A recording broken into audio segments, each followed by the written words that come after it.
I'm so excited. I'm Lauren Bash. I'm so excited to be hosting this panel today talking about plastic detox, plastic exposure, what we can do about it.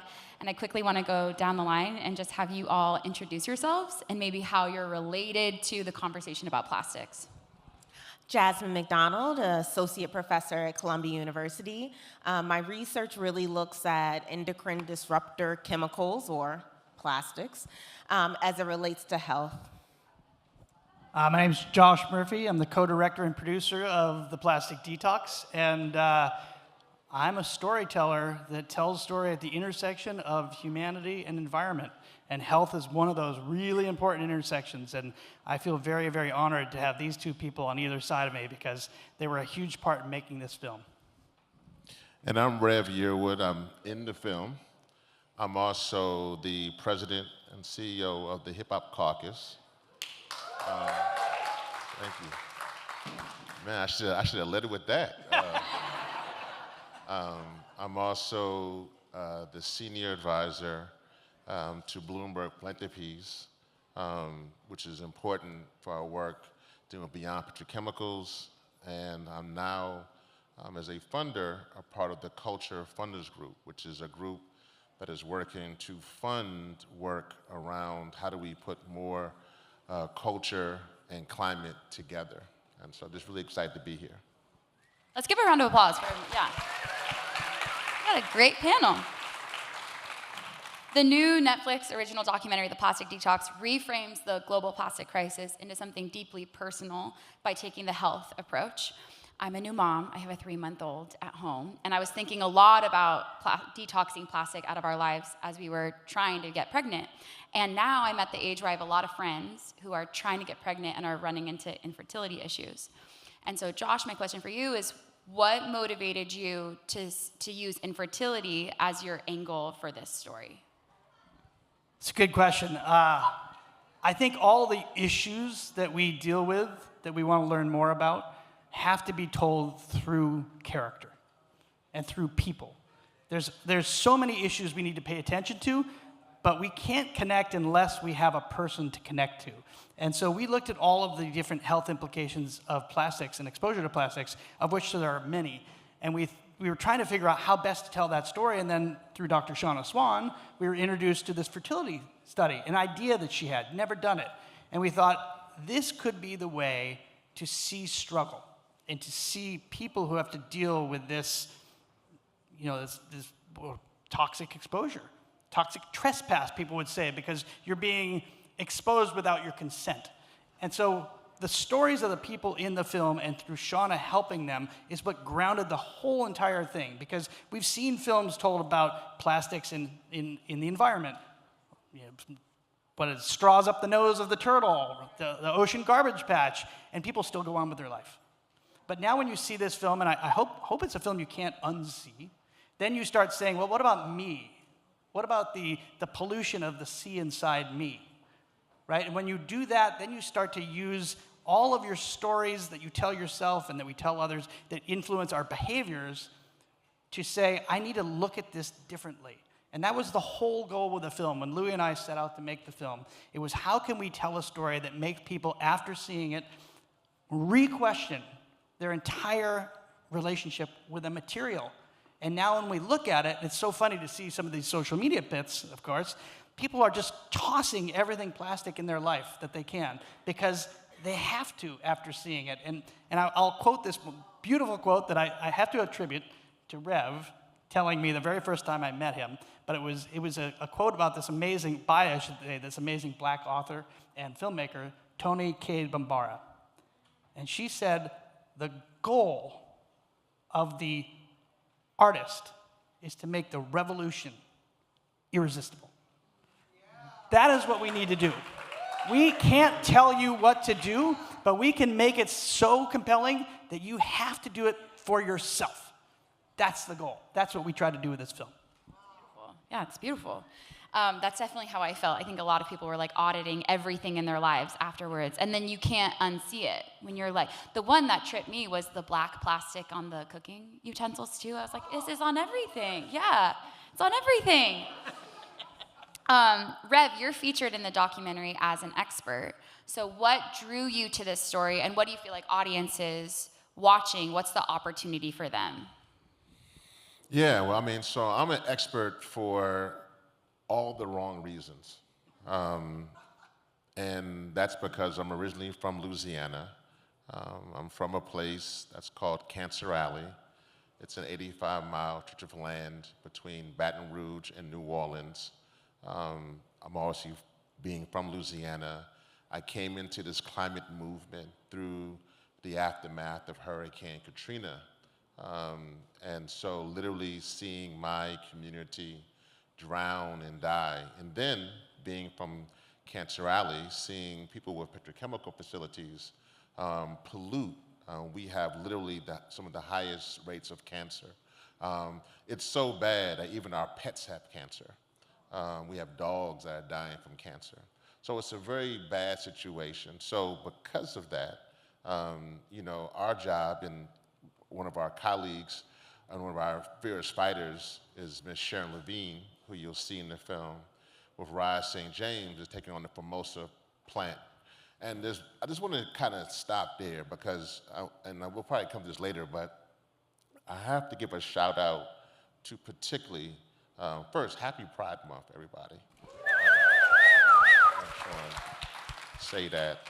But I want to make a shout out, because you mentioned Toni Cade Bambara, and so a powerful author, but a powerful queer author. But more importantly, I want to show it to Black women who are on the front lines of this crisis. A lot of times we're in these rooms, and we don't see a lot of Black, brown, indigenous people in the rooms, but they're the ones who are dying. So these plastic companies think these communities are the path of least resistance. And because of that, they are then putting their facilities in our communities. That is why this documentary and movies like it are so important. I am an advocate for litigation, legislation. We need to have that.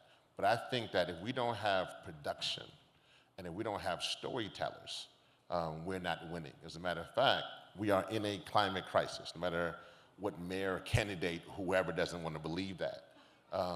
But regardless of that, we are more importantly in a crisis of imagination. So the plastic detox, and I'm so glad to also be advising Netflix now, and I'm advising all these different funders to fund these films, even this one. The key thing for me is that I only do this work because I'm tired of seeing particularly Black, brown people die, because people's business plan means a death sentence for our communities. And if we can tell stories to change that, then we must do that. Yep. I think it's very intentional that more people intentional from the petrochemical industry, that more people don't know about Cancer Alley and maybe know about the straw in the turtle's nose and don't know about Cancer Alley, and I feel like that's very intentional. So I really appreciated that the film brought light to what's going on in Cancer Alley and how corrupt the petrochemical industry is and the impact on frontline communities. Because did you know, raise your hand if you knew that 98% of plastic comes from petrochemicals? Oh, y'all, it is the Hollywood Climate Summit. I should have known. So now plastic's not just around us or in turtles or in soil, but it is inside us. We were talking earlier about plastic in placentas, which I love hearing that as a new mom. But Dr. Jasmine, can you, as an expert in the film, can you tell us what is our relationship to plastic doing to us? Yes, so I will say that, it's a very personal relationship. And, since we're talking about storytelling, I got into the personal relationship because I was pregnant for the first time. And I know as a breast cancer researcher that every pregnancy comes with this period of increased breast cancer risk. So you have a baby, and then you have this risk of developing breast cancer. And because I was a geriatric pregnancy, which is over 34, right? Yes. Which was so pleasant. You know that your risk is even longer. And so I was concerned as a Black woman with very bad reproductive outcomes. So I didn't want to die during pregnancy. I also didn't want to die during delivery, and I also didn't want to die when my son was so young. So one of the things I was like, well, how do I reduce my exposures? Like, how do I eliminate things to just detoxify my body? And so I started with my hair. It was already natural, but just because you use natural products doesn't mean that those products don't contain certain chemicals. And so I started getting into the research of what are in products. And I started working with one of the first people to really look at hair products as it relates to puberty, Tamara James Todd. And what she saw is that even using products at young ages causes you to go into puberty early, which means that you're getting your period early, which is another risk factor for breast cancer. And so with her, we published this report, and then it was, okay, well, if you stay away from things that are like clean, but what is clean? The Federal Drug Administration does not regulate what we have in our country. We have 15 banned products. So 3 more than what the film showed in that short amount of time. And the EU, the film reported 1,100. Right now, the EU has 2,400 banned chemicals. So we came from this film at 3 to over 1,000 more.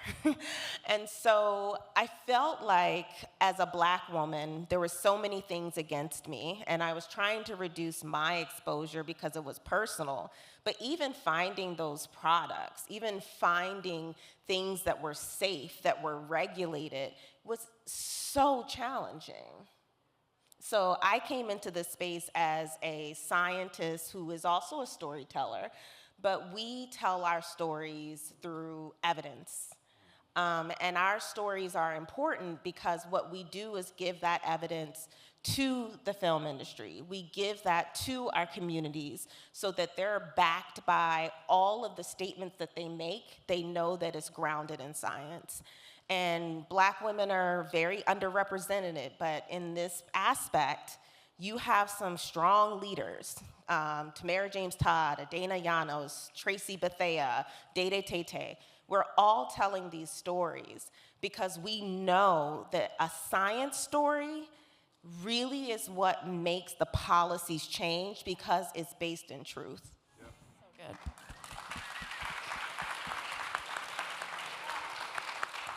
I drive myself mad looking at the back of labels now. I'm like, what's safe for a baby? You're thinking of all these different records and stuff, and it's so unfair that it is up to us as individuals to try to become like science experts reading these labels.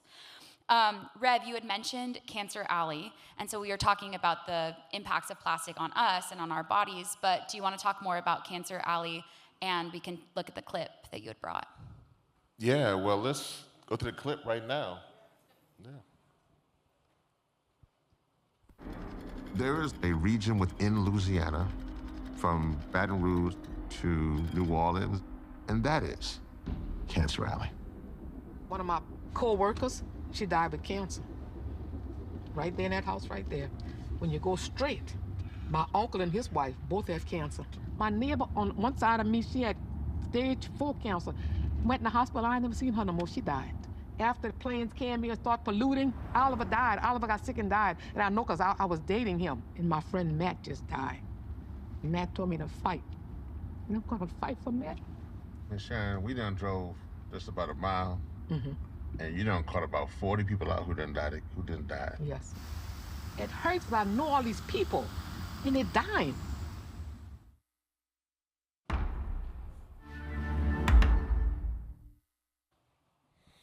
So that's Miss Sharon Levine with Rise St. James, who was literally in the belly of the beast, taking on Formosa and many other plastic facilities, and winning in just very weird ways. We're winning because of burial ground issues with our ancestors who were former slaves. We're winning because people are coming together. We're winning in red states.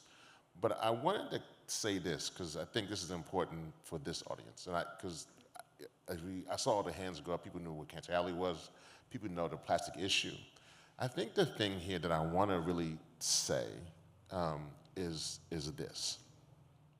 I'm very serious that I think that we are losing the ability to tell our story. We can't even say climate anymore or environmental because they have shaped that.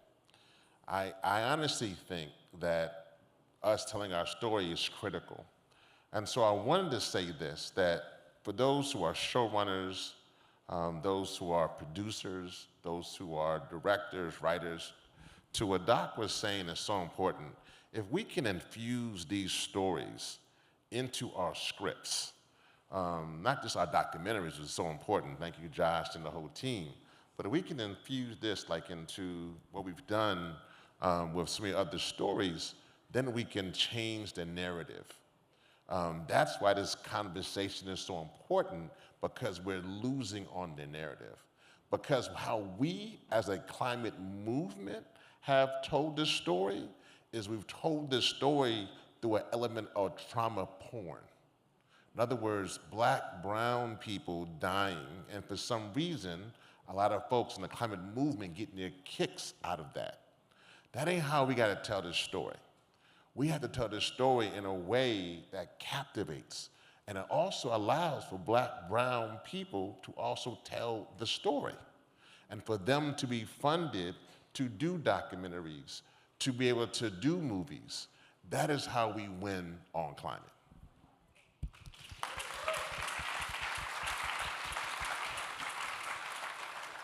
I think one of the worst stories that was a trend in the climate movement, well, like sustainability movement, was in the 2010s. I call myself a recovering zero waster because I was like one of those annoying people who put their trash in a mason jar.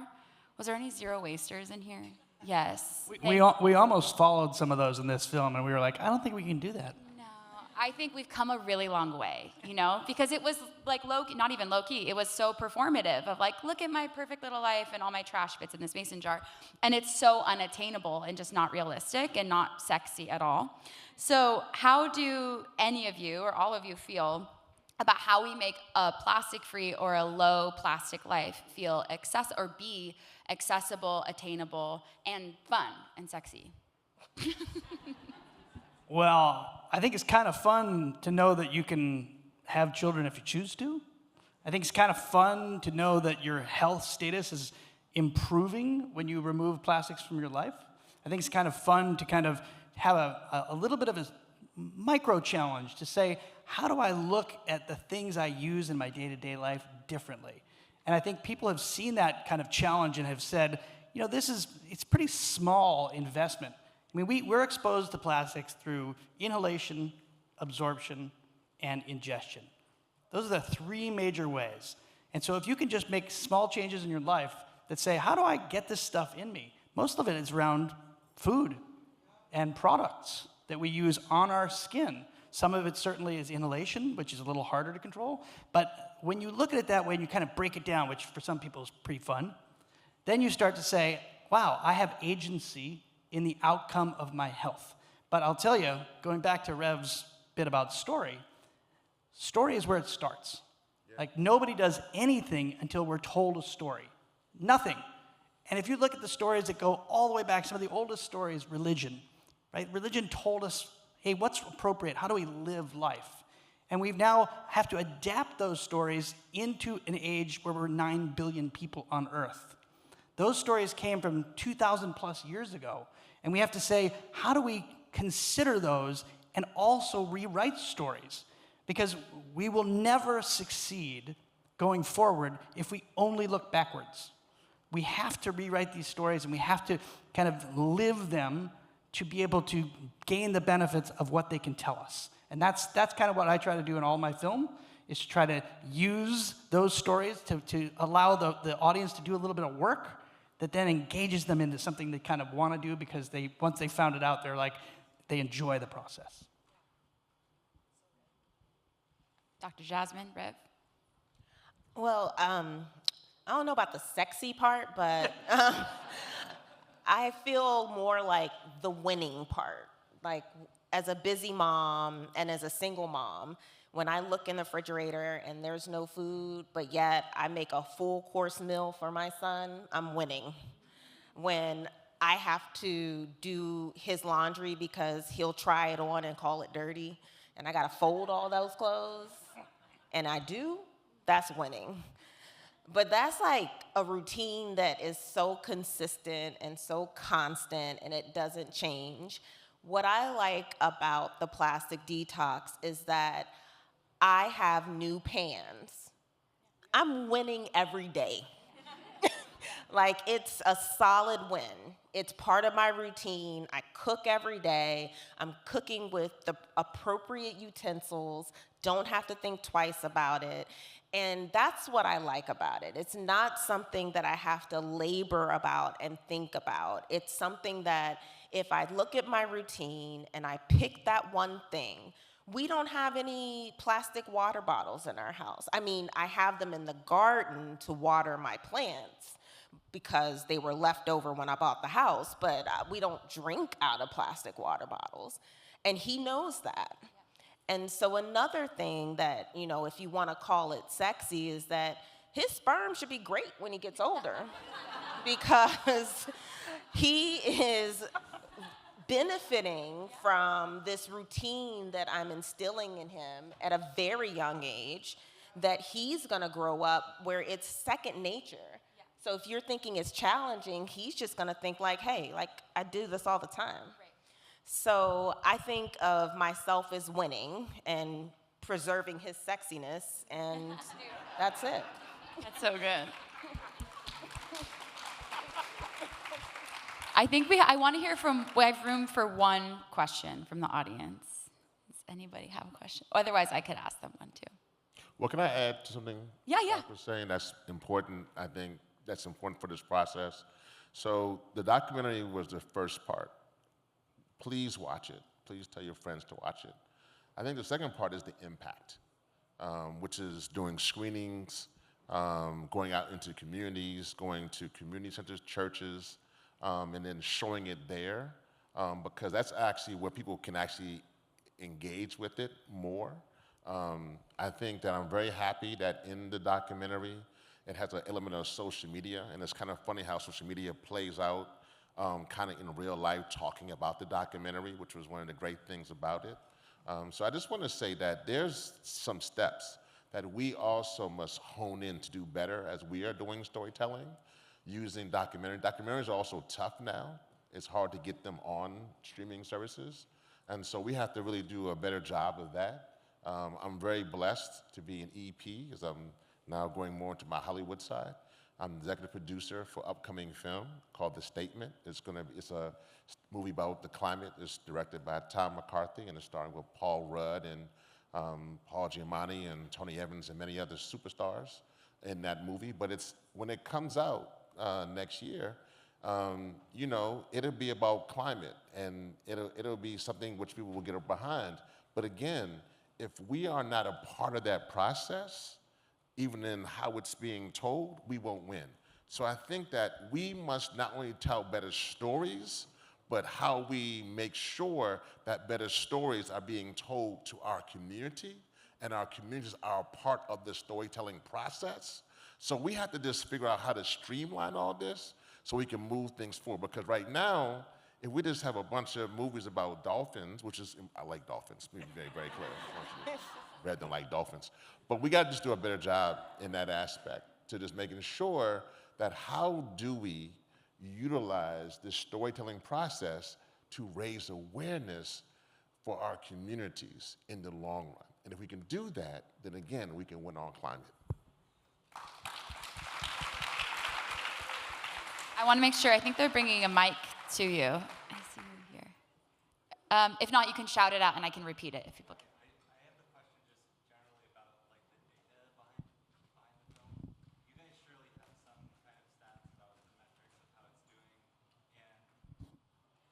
Yeah, I'm just curious, is it reaching people outside of the climate movement? Do you know? Do you have like any data on it? Outside of the continent, did you say? Out of the climate movement. Out of the climate movement, yes. Thank you. So the question was, is the film reaching people outside of the climate movement? And from all the data we have, yes.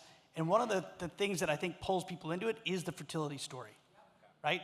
And I think that is something when we were kind of looking at the film, we thought, what's a story that crosses socioeconomic, religious, all these different barriers, right?